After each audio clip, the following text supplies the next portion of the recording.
Bom dia, Thelma, bom dia, tudo bem? Tô aqui ajeitando ainda as coisas aqui. Deixa eu me ajeitar aqui, peraí. Bom dia, bom dia, bom dia minha esposa, Gil, minha princesa, quem eu amo.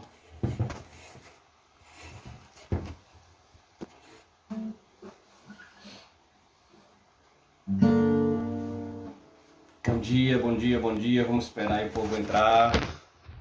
Manhã de chuva. Bom dia, irmão Zenira, graça e paz, tudo bem? O sol tá aparecendo aí. Bom dia, irmã Lídia.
Bom dia, Cláudio, Daniel, graça e paz.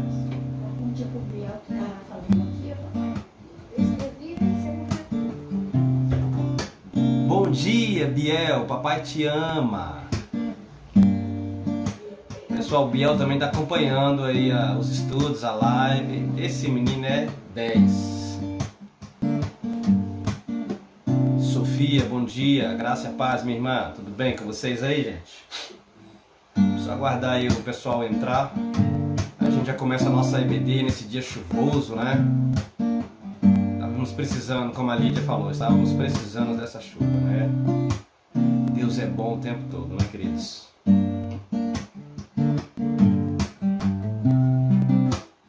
Aninha, irmã Ângela, graça e paz, tudo bem? Como é que vocês estão?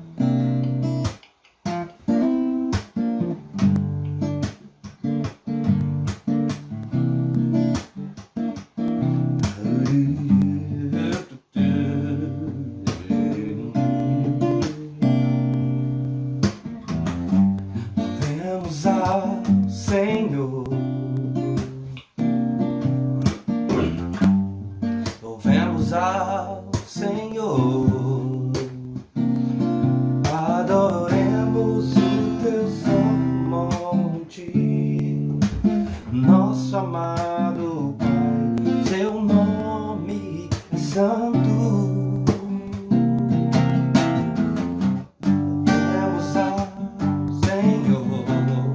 Vamos louvar a Ele nesse dia chuvoso, amém? Louvemos ao Senhor.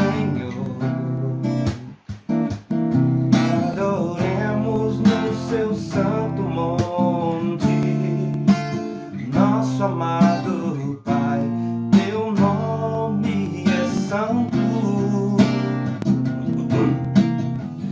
Vamos ao Senhor, pois teu nome é santo, pois teu nome é santo.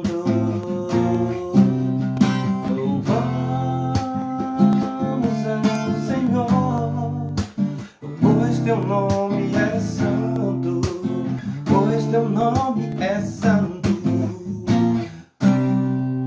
Magnifiquemos ao Senhor, ao Rei que é digno de louvor. Excelso, supremo,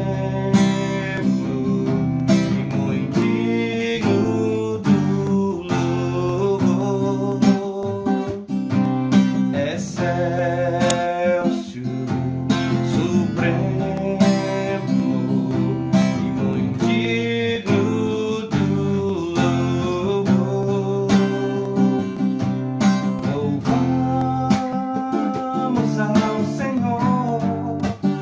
pois teu nome é santo, pois teu nome é santo.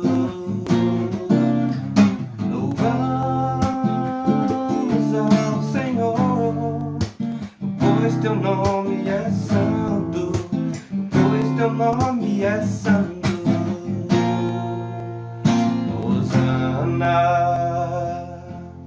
Hosana, Hosana ao nosso Rei, Hosana ao nosso, Hosana, Hosana, Hosana ao nosso Rei. Glorifica a Deus aí. Cristo é a nossa vida, o motivo do louvor em nosso novo coração. Pois morreu a nossa morte para vivermos sua vida, nos trouxe grande salvação. Cristo é a nossa vida, o motivo do louvor em nosso novo coração. Pois morreu a nossa morte para vivermos sua vida, nos trouxe grande salvação. Hosana, Hosana, Hosana ao nosso Rei, Hosana ao nosso Rei, Hosana, Hosana, Hosana ao nosso Rei. Amém, glória a Deus. Hosana, né? Glórias a Deus nas alturas, paz na terra aos homens de boa vontade. Seja muito bem-vindo, muito bem-vinda nessa live, nesse culto de adoração ao nosso Senhor e Salvador Jesus Cristo. Que nessa manhã Ele possa se revelar como Ele sempre faz a nós, seus servos, através da palavra, através dos louvores. Vocês são todos muito bem-vindos, muito bem-vindas, tá? Fique à vontade para comentar, para falar. Deus abençoe a todos nós, amém? Vamos louvar mais um?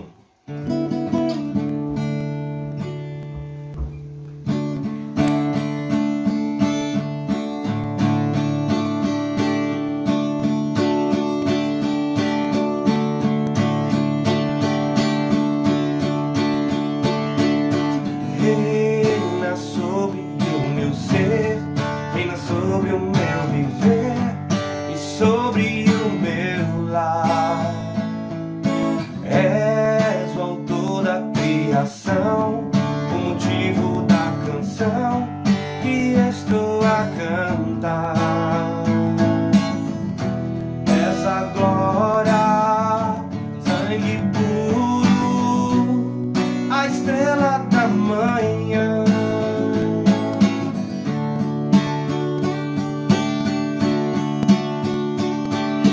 Reina sobre o meu ser, reina sobre o meu viver e sobre o meu lar.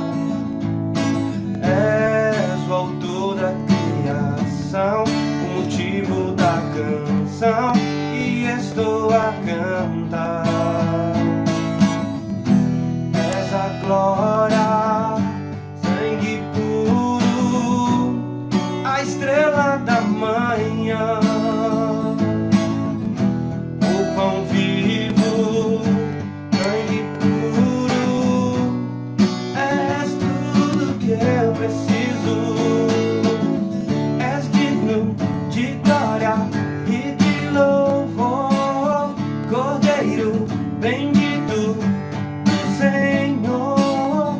És digno de glória e de louvor, Cordeiro bendito do Senhor.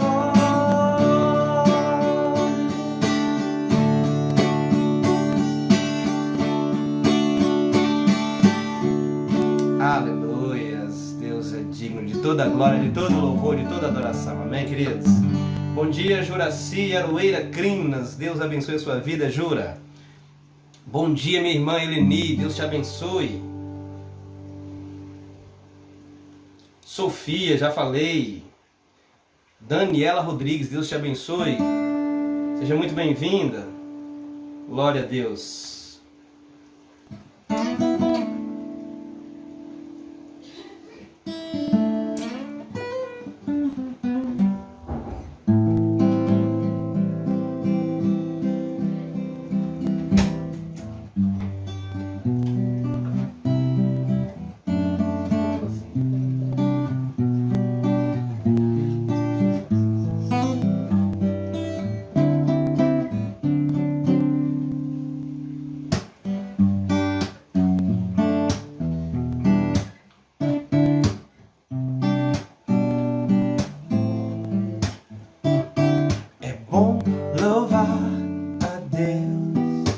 Pelos feitos seus e pela paz que nos traz, é bom erguer as mãos para o adorar, dizendo hosanas ao Rei.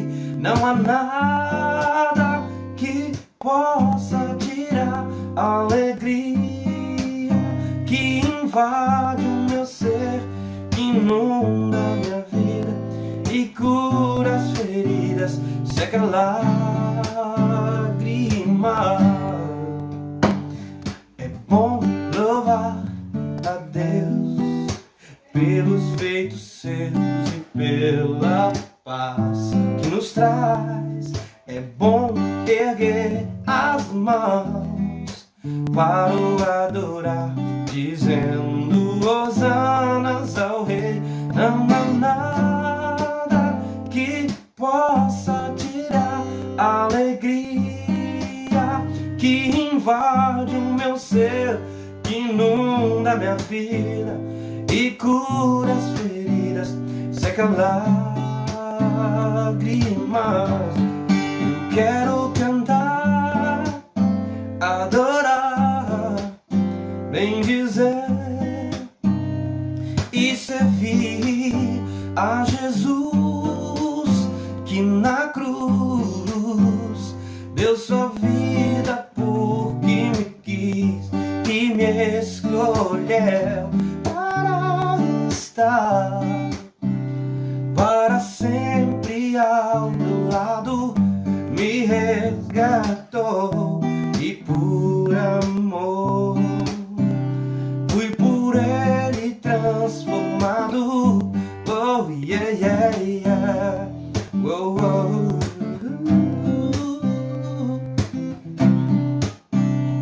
É bom louvar a Deus pelos feitos seus e pela paz que nos traz.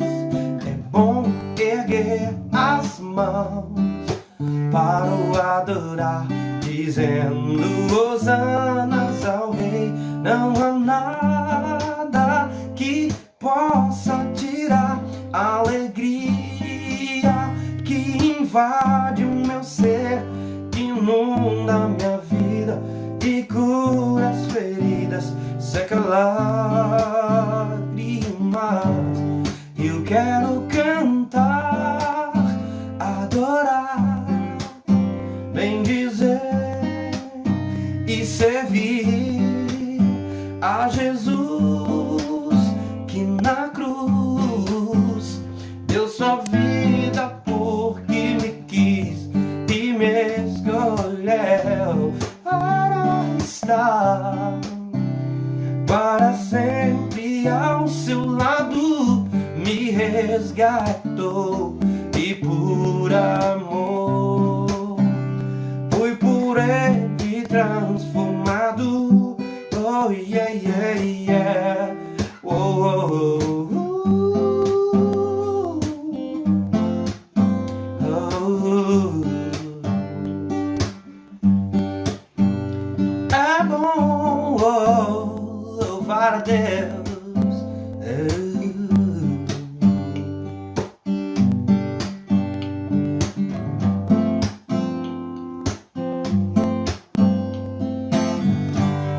Aleluia, glórias a Deus, meus irmãos, minhas irmãs. É muito bom, né, irmãos? Louvar a Deus é ótimo. Eu me sinto muito feliz. E acredito que os irmãos e as irmãs também, né? Vamos passar agora, né, para o nosso momento da palavra, né? Vamos estudar um pouco a palavra, né? Queridos e queridas, nessa EBD de hoje, eu queria falar um pouco sobre a figura do Messias prometido a Israel, e como que a gente pode ter a certeza de que Jesus Cristo é o Messias, né?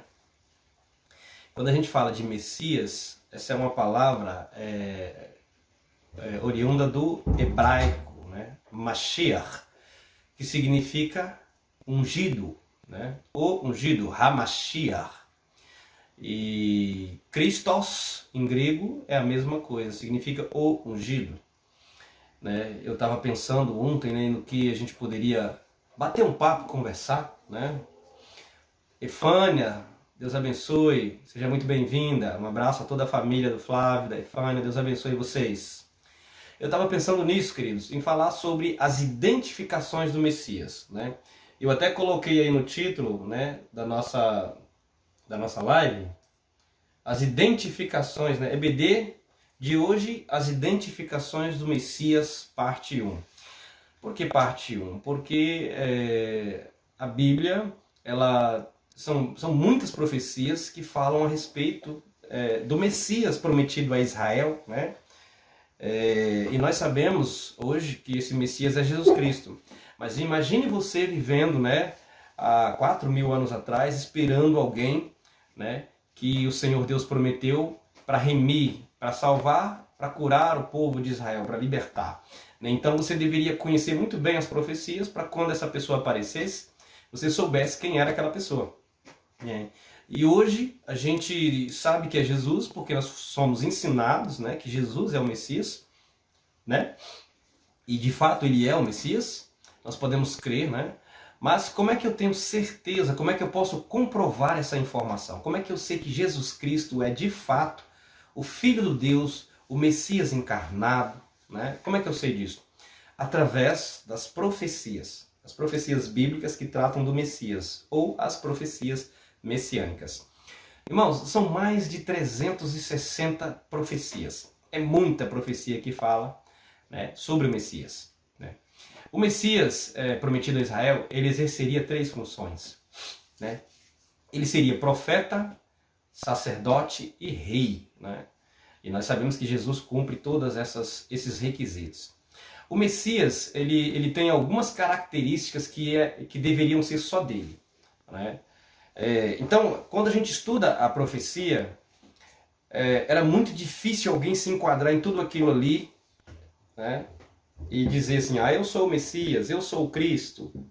É muito difícil, né? Por exemplo, o Messias, ele deveria ser descendente da tribo de Judá. Como é que eu sei isso? Gênesis 49:10. Hoje nós vamos tratar, dessas 360 profecias que tem, eu vou falar apenas de 22. E já é muito, né? É a primeira parte. Então, quando a gente vê ali no Gênesis a criação de todas as coisas, né? No princípio criou Deus a terra e os céus, né? E a terra era sem forma e vazia.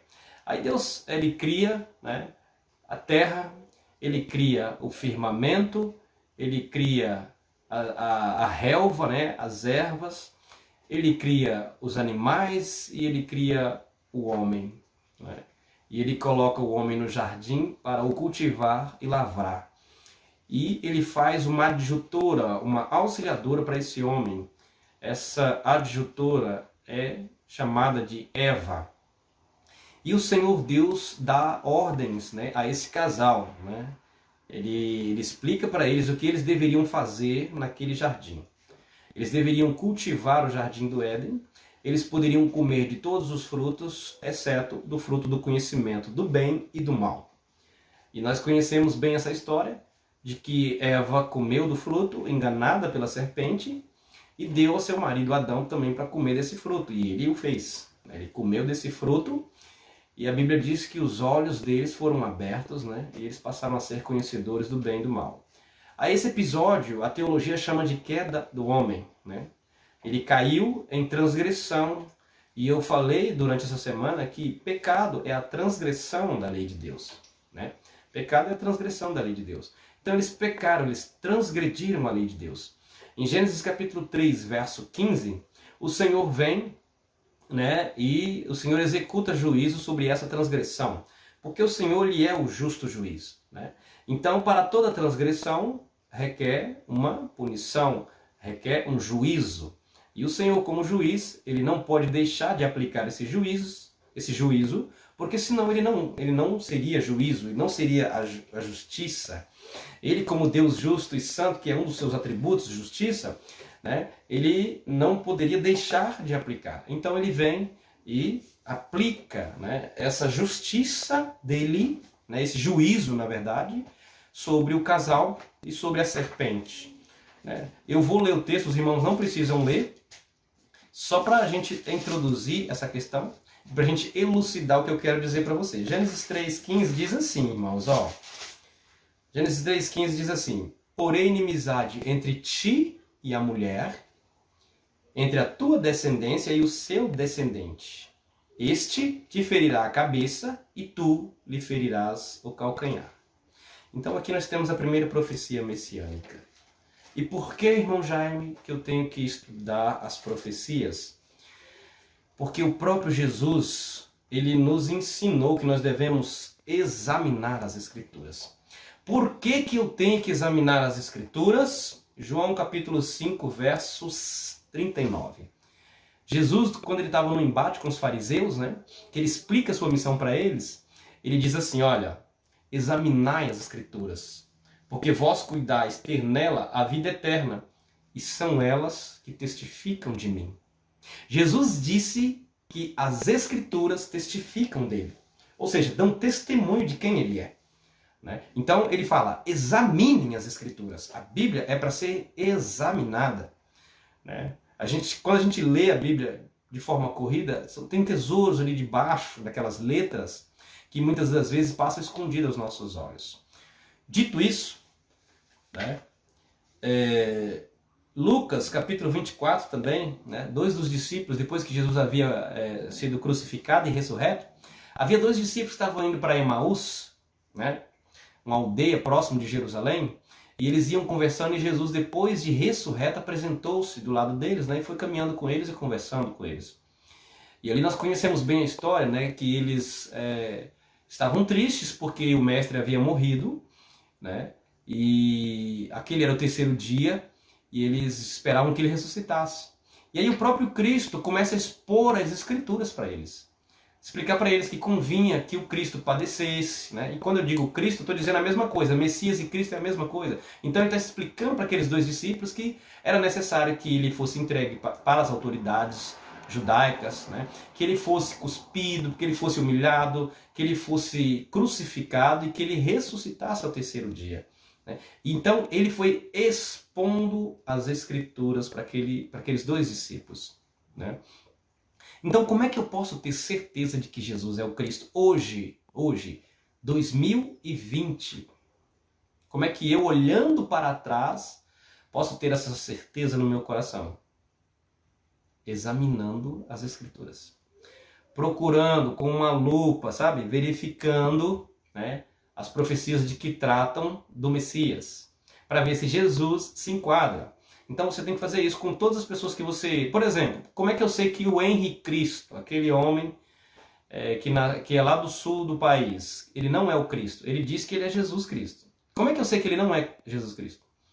Por causa que tem uma profecia em Miqueias dizendo que o Messias nasceria em Belém. Belém da Judéia. E esse Henri Cristo nasceu aqui no Brasil, então ele não pode ser o Messias. Entende, queridos? Mas antes da gente entrar propriamente dito no nosso estudo de hoje, eu quero orar. Quero orar, agradecendo a Deus, orar. Vamos falar com Deus, amém? Feche os seus olhos aí onde você está, abaixe sua cabeça, fale com Deus nesse momento. Senhor nosso Deus, nós queremos agradecer a Ti, Pai, por essa manhã chuvosa, Pai. Obrigado, Senhor, pelas nossas vidas, porque levantamos, respiramos, estamos com vida, com saúde. Pai, alguns com algumas dores, com algumas enfermidades, mas todas as coisas cooperam para o bem daqueles que amam a Deus. E nós esperamos em Ti nesta manhã que a Tua graça, Senhor, a Tua sabedoria seja conosco. Que nós possamos, Pai, meditar na Tua palavra e que essa palavra, Pai, encontre terra fértil em nossos corações e produza fruto, Pai. Pai, abençoa a Tua igreja, abençoa o Teu servo, pastor Jonas, a família pastoral. Coloca eles de pé, Pai, em nome de Jesus, restaura por completamente a saúde física, a saúde emocional dos Teus servos, Senhor. Pai, em nome de Jesus Cristo, Pai, assim eu oro e agradeço. Amém. Amém. Vamos lá? Como é que eu sei que Jesus é o Messias? Primeiro passo. A Bíblia diz que o Messias seria descendente da tribo de Judá. Nós sabemos que o povo de Israel foi constituído por 12 tribos, 12 filhos, né, de Jacó. Né? E esses 12, dentro desses 12 filhos de Jacó, tinha um que se chamava Judá. Né?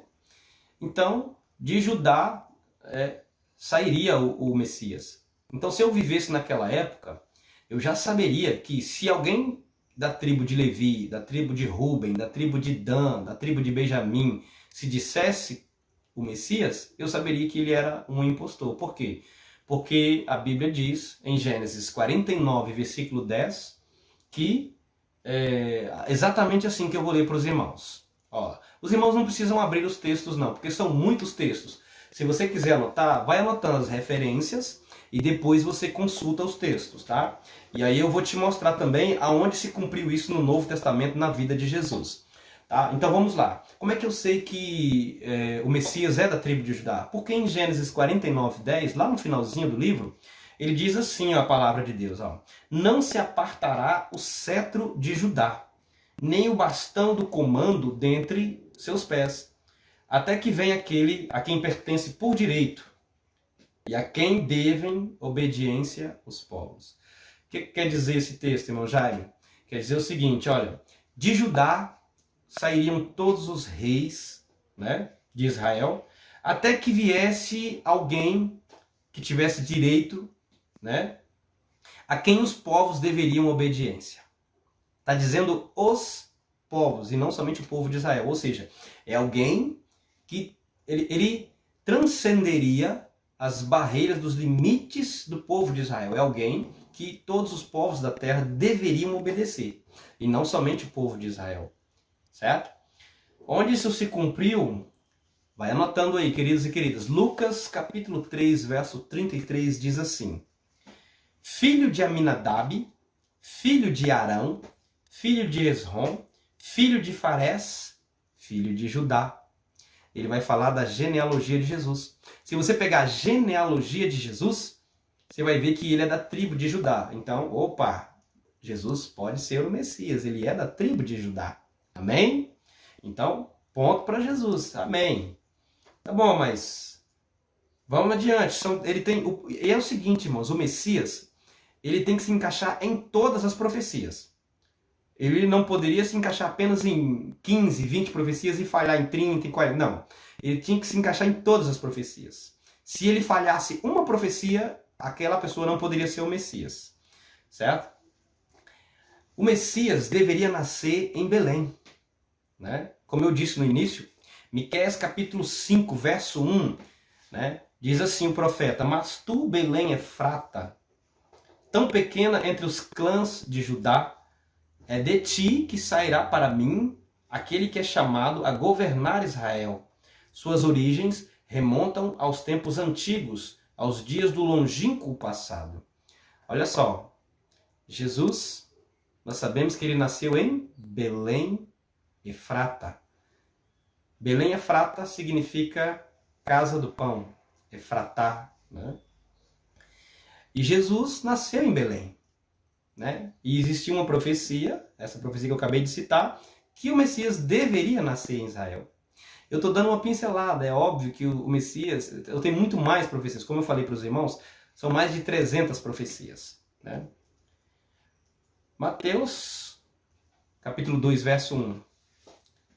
Tendo, pois, Jesus nascido em Belém de Judá, no tempo do rei Herodes, eis que magos vieram do Oriente a Jerusalém.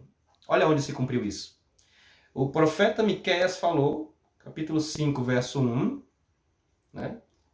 E Mateus capítulo 2, verso 1 se cumpriu. Né? Tendo, pois, Jesus nascido em Belém, de Judá, na Judéia, olha só, ele seria de Judá, nasceria em Belém. Duas informações, ok?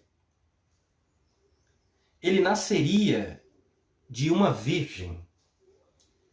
Aí já apertou, né? Como é que alguém pode nascer de uma virgem? Todos nós sabemos que todo ser humano vem à Terra, vem a esse mundo, pela união de um homem, pela semente de um homem e a semente de uma mulher. Né? A gente sabe disso, né? Através da conjunção carnal, do ato sexual, há a fertilização, a fecundação do óvulo, e ali é gerada uma vida no ventre de uma mulher. Mas aqui eu tenho uma informação de que o Messias ele teria um nascimento miraculoso, ou seja, milagroso. Algo milagroso aconteceria. Né? Onde que está isso, irmão Jaime? O profeta messiânico Isaías, capítulo 7, verso 14, diz assim: por isso, o próprio Senhor vos dará um sinal. E quando está falando sinal, toda vez que você vê sinal, é milagre. É coisa grandiosa, coisa maravilhosa, é além, é fora da curva. Então, por isso, o próprio Senhor vos dará um sinal. Uma virgem conceberá e dará à luz um filho, e o chamará Emanuel, Deus conosco. Isaías, capítulo 7, verso 14. E onde que se cumpriu isso, irmão Jaime?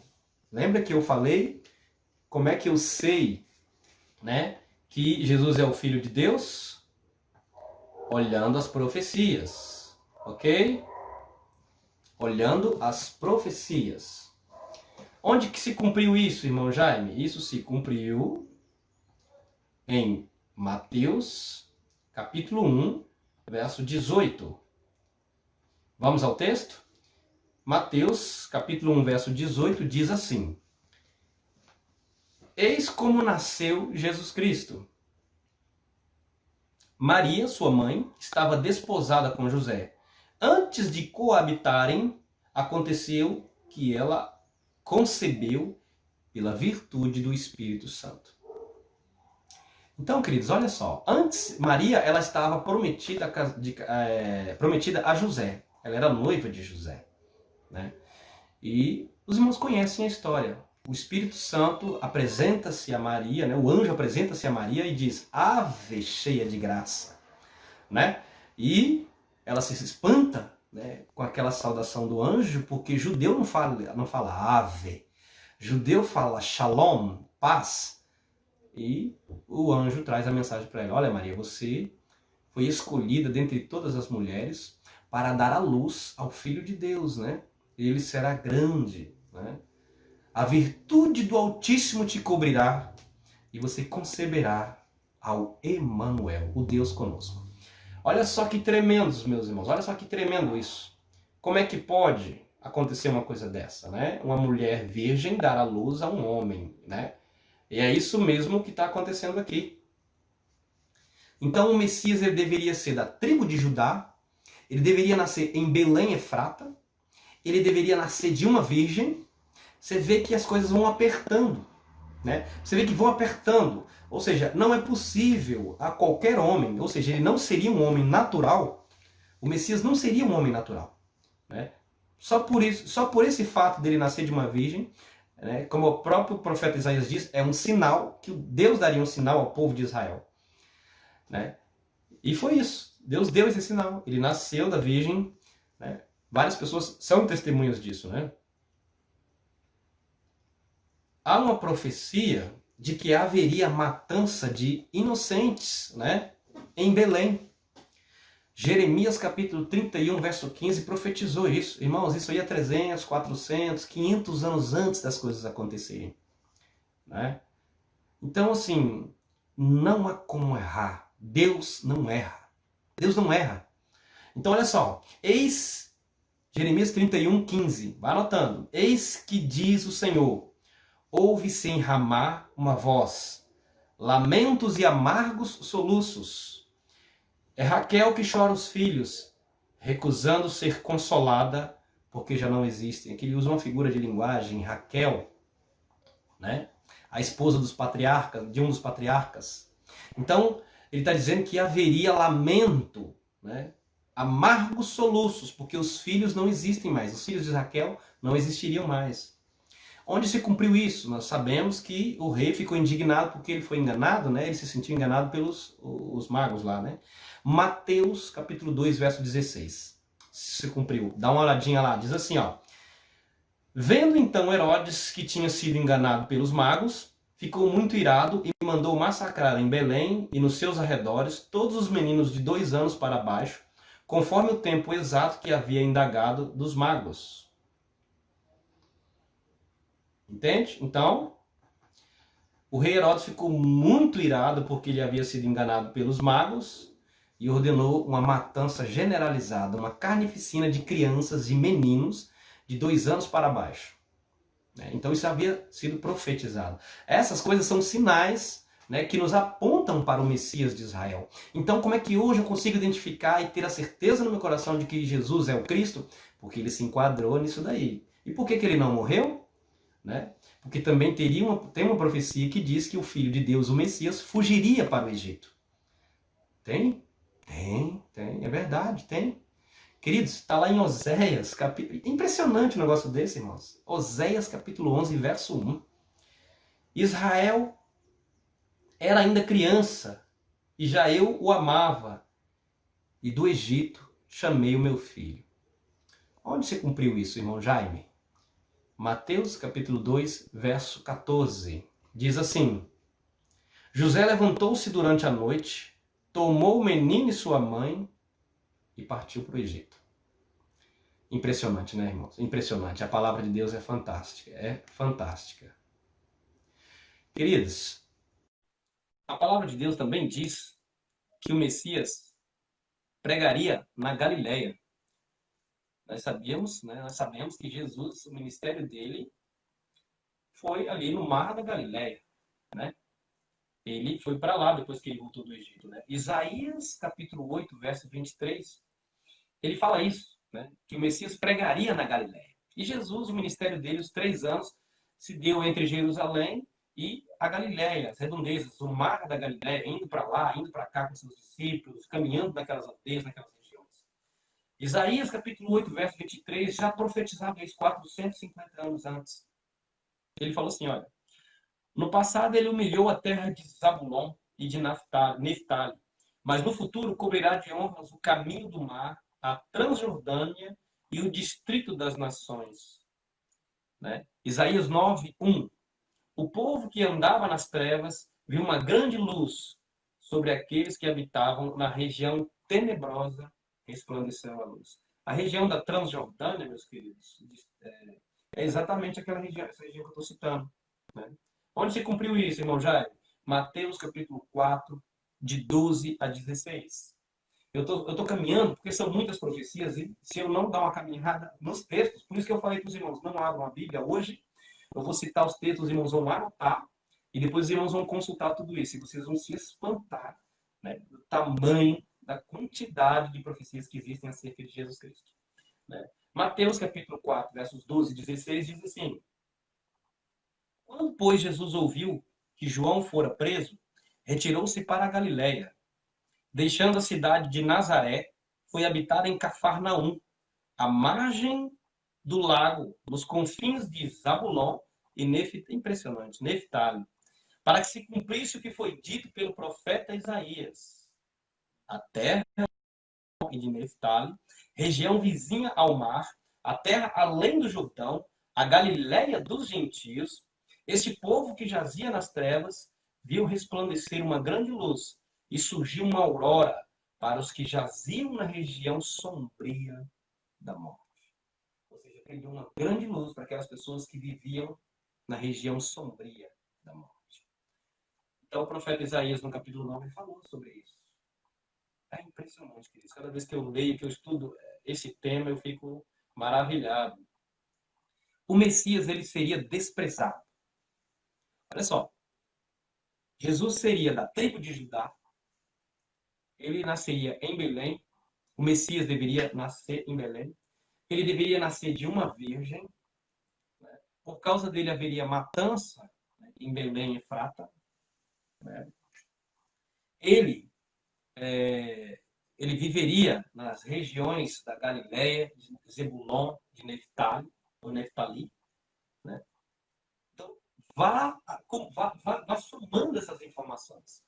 Se uma delas falhasse na vida de Jesus Cristo, ele não era o Messias, ele não poderia ser considerado como o Messias prometido a Israel. Então ele seria desprezado pelos judeus. Isso está lá em Isaías 53, 3. Era assim, ó, era desprezado. Olha o que o texto diz a respeito do Messias, o Filho de Deus. Olha o que Isaías disse. Ele era desprezado, era a escória da humanidade.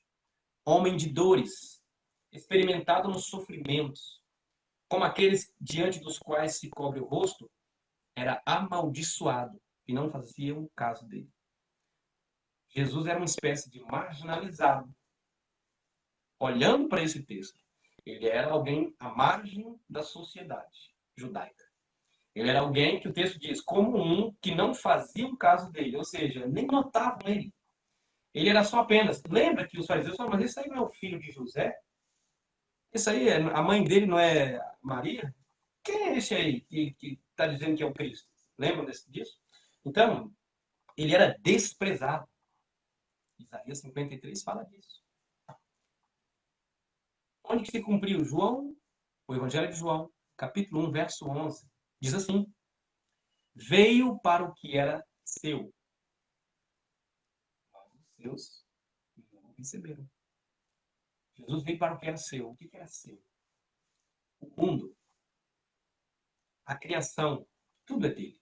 E os seus, pronome demonstrativo, seus, seu povo, seu pessoal, os judeus, desprezaram ele. Não o receberam como Messias. Bem, queridos?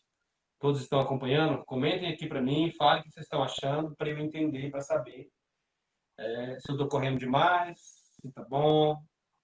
Interajam por gentileza, ok? A palavra de Deus também diz que o Messias entraria triunfalmente em Jerusalém, né? Montado num jumentinho. É incrível, né? Onde que está isso, irmão Jair? Zacarias, capítulo 9, verso 9. Diz assim, exulta de alegria, filha de Sião, solta gritos de júbilo, filha de Jerusalém. Eis que vem a ti o teu rei, justo e vitorioso. Ele é simples e vem montado num jumento, no potro de uma jumenta. Lembra? Onde cumpriu isso? João capítulo 12, 13 a 15. João capítulo 12, versos 13 a 15. Saíram-lhe ao encontro com ramos de palmeiras, exclamando, Hosana, bendito o que vem em nome do Senhor, o Rei de Israel. Tendo Jesus encontrado um jumentinho, montou nele, segundo o que está escrito, não temas, filha de Sião, eis que vem o teu rei montado no filho de uma jumenta. Então, por isso, queridos, que sempre Jesus estava falando, para que se cumpra as escrituras, para que se cumpra as escrituras. E onde estão essas escrituras? A gente tem que ir lá, tem que examinar essas escrituras para verificar a veracidade. Jesus é um campeão, né? Zacarias disse que ele entraria montado num jumentinho, filho de jumenta, em Jerusalém, como rei glorioso. E aqui nós conhecemos bem essa passagem que o povo pegou ramos de palmeiras e saudaram Jesus como rei de Israel. E os judeus se doeram de ciúmes, dizendo, olha, o mundo vai após ele. A gente conhece essa passagem. Mas também o Messias, ele sofreria. Né? O Messias já estava profetizado acerca dele, os sofrimentos que ele haveria de passar. Né?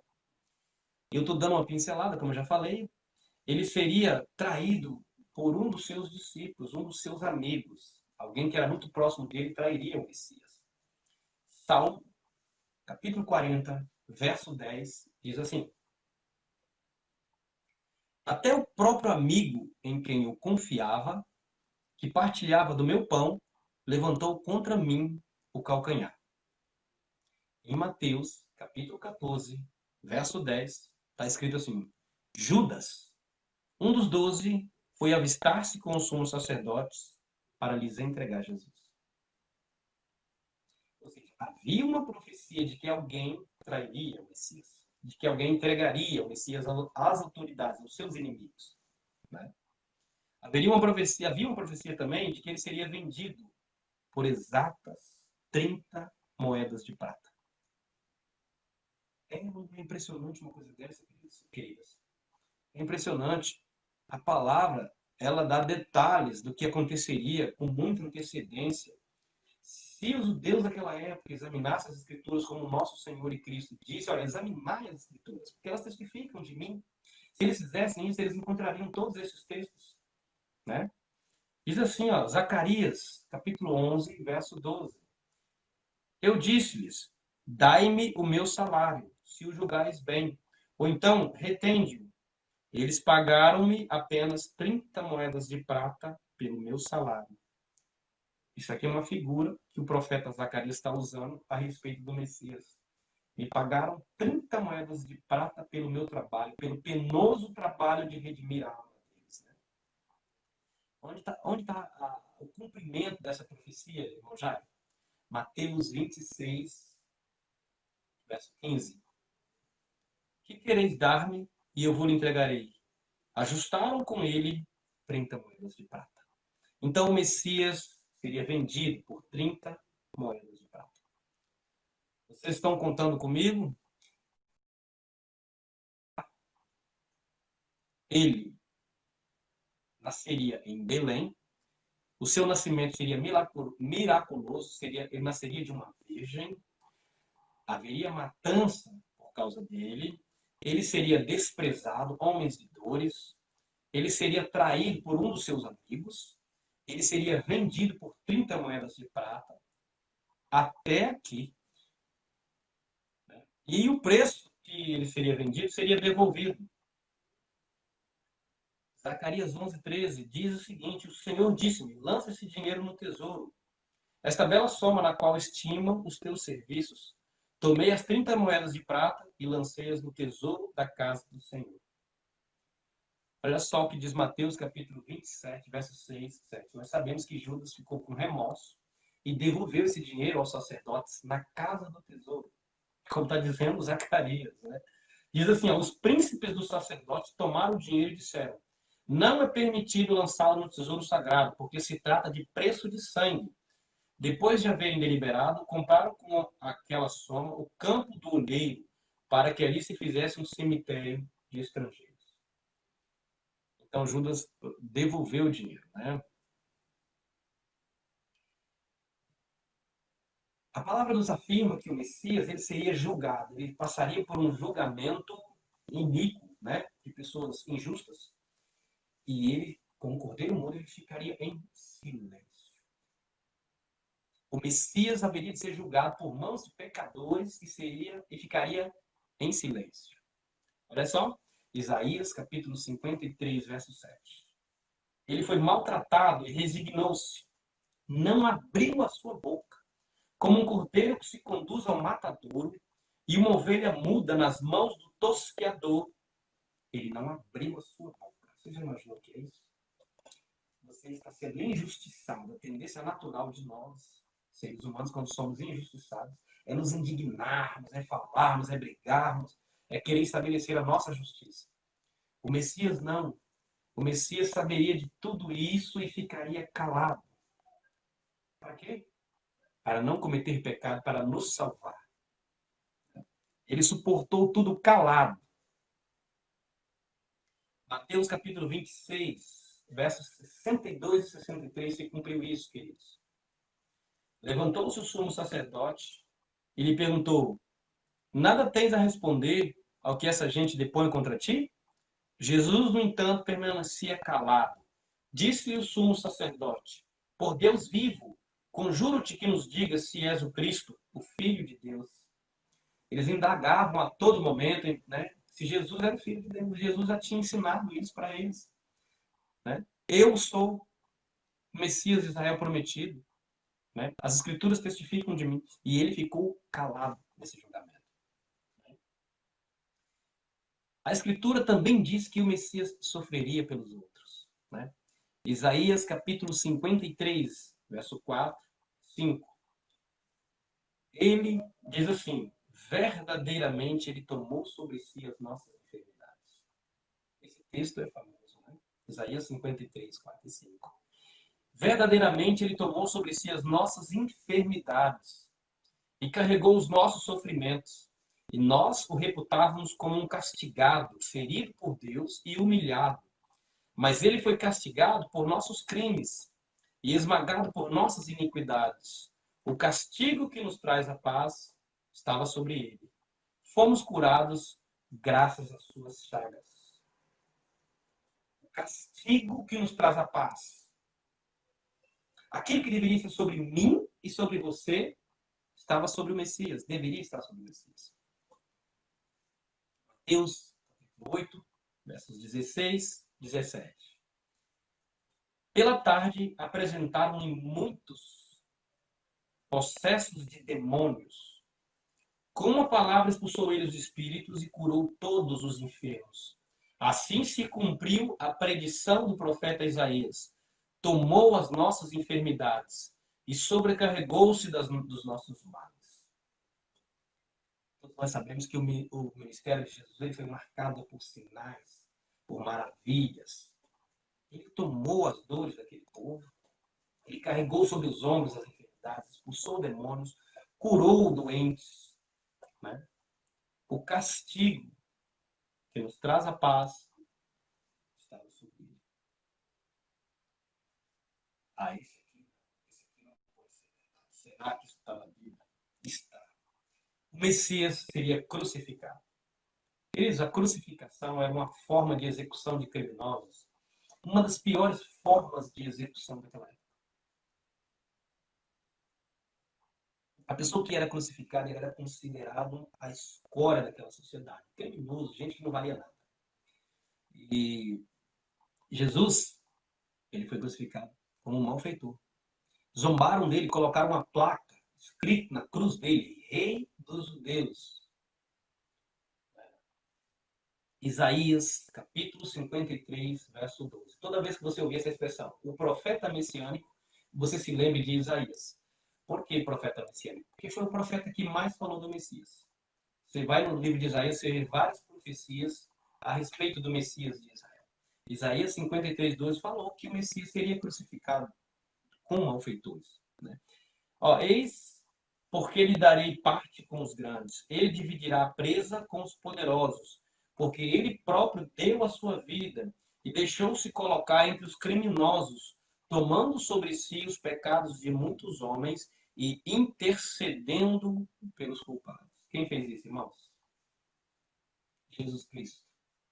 Lembra? Sendo crucificado, pregava as mãos e pés na cruz, ele intercedeu pelos seus algozes. Ele orou: Pai, perdoa-lhes, porque eles não sabem o que fazem. Mateus capítulo 27, verso 38. Ao mesmo tempo foram crucificados com eles 2 ladrões, um à sua direita e outro à sua esquerda. Então Jesus ele foi executado ao lado de 2 ladrões. Impressionante, né? Tenha certeza, Jesus é o Messias. A partir de hoje, se você não sabia dessas informações serão encravadas no seu coração e você mais do que nunca vai ter a certeza e a convicção de que realmente a sua fé é uma fé verdadeira na pessoa verdadeira que é Jesus Cristo. Olha isso, queridos. As suas mãos e pés seriam transpassados. A Bíblia falou sobre isso. Salmos, capítulo 21, verso 17. Então, o Messias teria as mãos e os pés transpassados na sua morte. Sim, rodeia-me uma malta de cães. Cerca-me um bando de malfeitores. Transpassaram minhas mãos e os meus pés. João, capítulo 20, 28. Eu falei de Salmos, né? Agora olha só no Evangelho de João, capítulo 20, verso 28. Depois disse a Tomé: introduz aqui o teu dedo, vê as minhas mãos, põe a tua mão no meu lado, Não sejam incrédulos, mas homem de fé. Respondeu-lhe Tomé, meu Senhor e meu Deus. Conhece também essa passagem, quando Jesus se apresenta entre os seus discípulos, que ele passa pelas paredes, com as portas estavam fechadas, né? E Tomé estava lá. E Jesus fala, olha, eu fui transpassado, eu fui furado, olha aqui as minhas mãos, olha os meus pés. Um fantasma não tem osso como eu tenho. Então os irmãos conhecem bem esse texto. E lá no Salmo já dizia isso, né? O salmista já dizia que o Messias teria mãos e pés transpassados. Ele seria escarnecido e desprezado. Lembra dos centuriões romanos? Tu és o rei dos judeus, faz um milagre para mim. Desce dessa cruz. Mas tu não és o rei. O manto, colocaram coroa de espinho nele, bateram nele, cuspiram na cara dele. Salmo capítulo 21, versos 6 a 9. Olha só, o que o salmista diz a respeito do Messias. A vós clamaram e foram salvos. Confiaram em vós e não foram confundidos. Eu, porém, sou um verme, não sou homem, o opróbrio de todos e a abjeção da plebe. Todos os que me veem zombam de mim, dizem, meneando a cabeça, esperou no Senhor, pois que o livre, que o salve, que o ama. Ou seja, eles olhavam para Jesus, desprezavam ele, né? Escarneciam dele. Mateus 27, 39 e 40. Os que passavam o injuriavam, sacudiam a cabeça e diziam, tu que destróis o templo e reconstrói em 3 dias, salva-te a ti mesmo. Se és o Filho de Deus, desce da cruz. Então aqueles homens, lembra? Jesus falou, eu vou destruir esse templo e vou reconstruí-lo em 3 dias. Ele falava do seu próprio corpo. E aqui os homens utilizam essa palavra de Jesus para escarnecer dele. Você não falou que ia destruir o templo? Você não disse que em 3 dias você reconstruía? Desce da cruz. E assim nós vamos crer que tu és o Filho de Deus. Ele foi escarnecido. O preço pago pelo nosso Senhor foi muito caro. Quem poderia tolerar alguma coisa dessa se não fosse o Filho de Deus vivo? Né? Não pode ser. O Salmo 68, verso 22, disse o seguinte: puseram fel no meu alimento, na minha sede deram-me vinagre para beber. O salmista está dizendo isso. A quem foi dado beber? A quem foi dado de beber vinagre? Jesus Cristo. Onde que está esse irmão já? João, capítulo 19, versos 29. Havia ali um vaso cheio de vinagre. Os soldados encheram de vinagre uma esponja e, fixando-a numa vara de sopro, chegaram-lhe à boca. Você está vendo? Como você está acompanhando a quantidade de textos que tratam a respeito do Messias de Israel e que nenhum deles falhou? Vocês estão acompanhando comigo, meus queridos, minhas queridas? Como o nosso Senhor é um campeão, ele é um vencedor e pode nos socorrer em tudo. Assim diz o livro de Hebreus, né? Falei essa semana, capítulo 5, né? Em tudo Jesus foi tentado, ele foi provado, né? Ele foi provado a nossa semelhança, como homem, na carne. Em tudo ele foi tentado. E ele é apto a nos socorrer, porque ele sabe o que é padecer, ele sabe o que é sofrer. Então, essa quantidade poucas de profecias, de textos que eu estou citando, e dizendo, fazendo paralelo entre o texto citado no Antigo Testamento e o seu cumprimento no Novo, e daqui já é suficiente para que nós nos curvemos diante da majestade do Senhor Deus e o adoremos. Ele é maravilhoso, ele é incrível. O texto ainda diz-nos que nenhum dos ossos do Messias seria quebrado. Havia uma profecia a respeito disso. Né? Nós sabemos que na crucificação eram quebrados os ossos das pessoas que eram executadas, né? Para eles tirarem eles da cruz e para ter certeza de que o criminoso já estava morto, eles iam lá e quebravam as pernas deles. Mas com Jesus isso não aconteceu. Olha só, Salmo 33, verso 21. Ele protege cada um dos seus ossos, nenhum deles será quebrado. João, capítulo 19, verso 33. Chegando, porém, a Jesus, como o vissem já morto, não lhe quebraram as pernas. Então, até nisso, o Senhor nosso Deus teve o cuidado de colocar detalhes para que a nossa fé não fosse uma fé em vão, não fosse uma fé na pessoa errada, fosse uma fé convicta daquilo que a gente crê.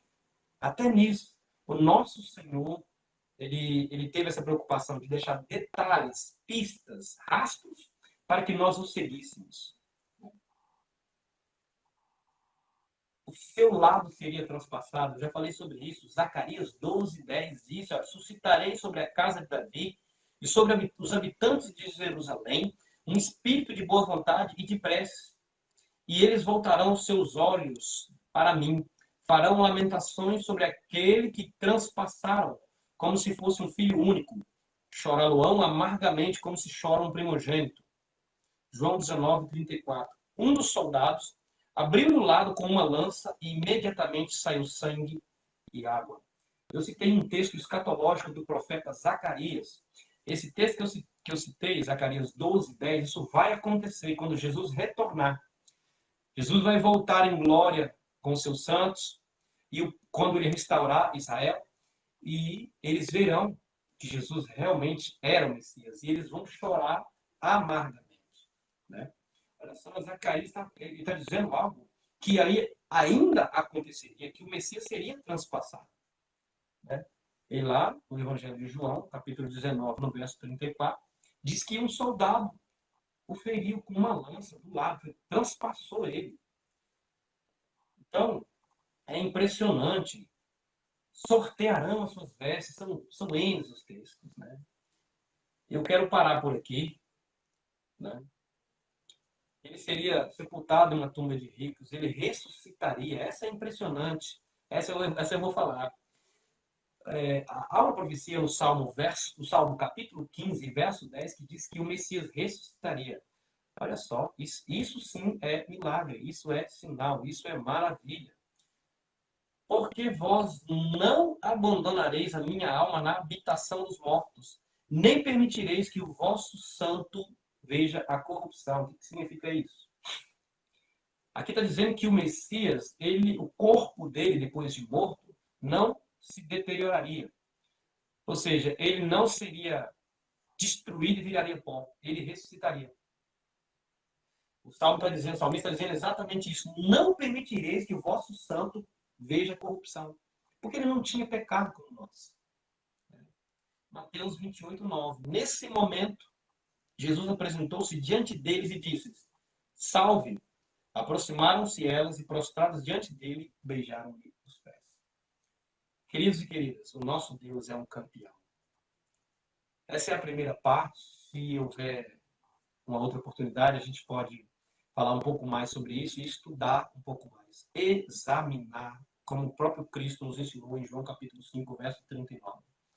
Nós temos que examinar as Escrituras. Eu citei aqui 15, 16 profecias que falam a respeito das identificações do Messias de Israel. São mais de 300, como eu citei no início.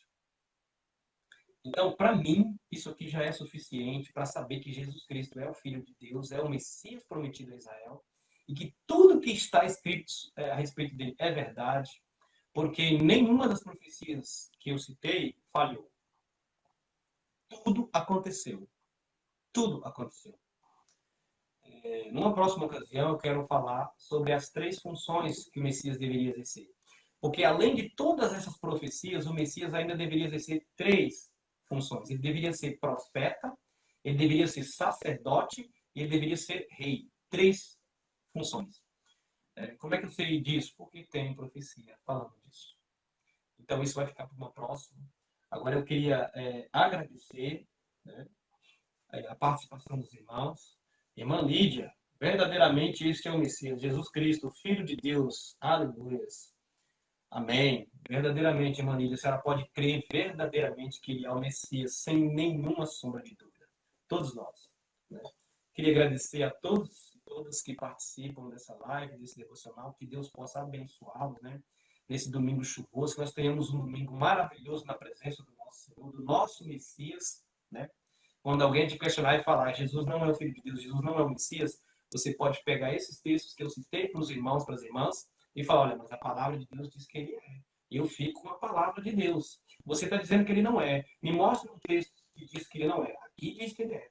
Então, queridos, o apóstolo Pedro, ele diz que nós devemos estar prontos a dar a razão do motivo da nossa fé ou seja, a explicar a qualquer um que nos pede razão, né, motivo, pelo qual a gente crê do jeito que crê. Por que você é cristão? Querido, por que você crê que Jesus é o Messias? Eu creio que Jesus é o Messias, porque ele nos deixou a sua palavra e na sua palavra está escrito que ele é o Filho de Deus. Né? E existem mais de 360 profecias falando a respeito dele. Todas elas se cumpriram em Cristo Jesus. Não há nenhum outro que se encaixe nesse perfil. E é por isso que eu creio que Jesus é o Messias. Amém? A sua fé estará fundamentada. A sua fé está fundada na rocha que é Jesus Cristo. Com certeza, Deus vai colocar situações na vida de vocês para vocês darem razão da vossa fé. Isso acontece todos os dias conosco. Todos os dias, Deus coloca situações na nossa vida que nos permitem explicar por que nós somos testemunhas de Cristo, porque nós somos pessoas que seguem a Jesus. Agora você tem mais subsídios para falar, você tem mais informação. Amém? Que Deus abençoe. Eu quero fazer um último louvor, né, para a gente encerrar essa escola bíblica. E que a gente possa tomar posse dessa palavra, tomar posse dessa verdade. E dizer que nós o adoramos como Messias de Israel. Que nós reconhecemos a Cristo como nosso Senhor e Salvador. Amém?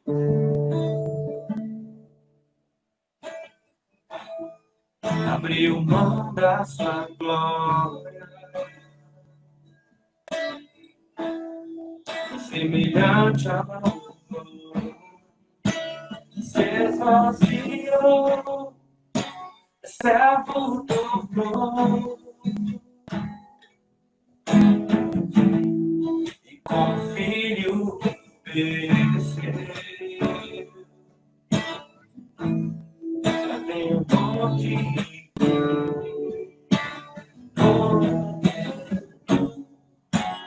morte e cruz, mas o grande Deus, nosso Pai, o exaltou e deu um nome que é sobre todo o nome dos céus e na terra e debaixo da terra. Ali é o nome de Jesus. Ele se dobrará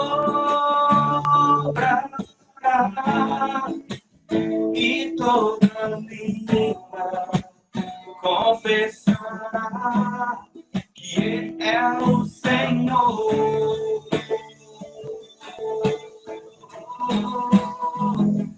Jesus, nome sobre todo nome, nome sobre todo nome, Jesus.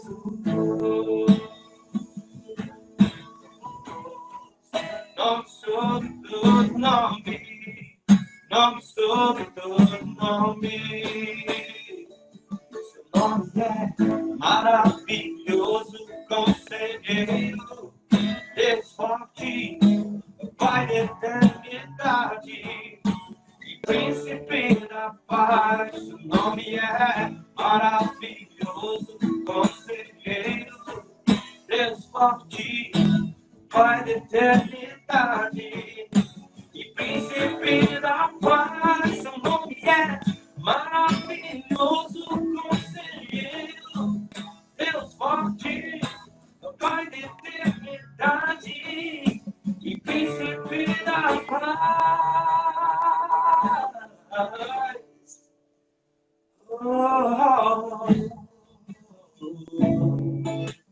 Ele é maravilhoso. Ele é um maravilhoso conselheiro, Deus forte, o príncipe da paz, Yeshua HaMashiach, Jesus, o Messias. Amém? E ele é tão maravilhoso que ele disse, olha, eu vou, não vos deixarei órfãos, eis que estarei convosco todos os dias até a consumação dos séculos. Jesus está conosco. Jesus está com você. Por isso, não desista. Não desista, jamais. Ele é um campeão, ele pode te socorrer. Amém?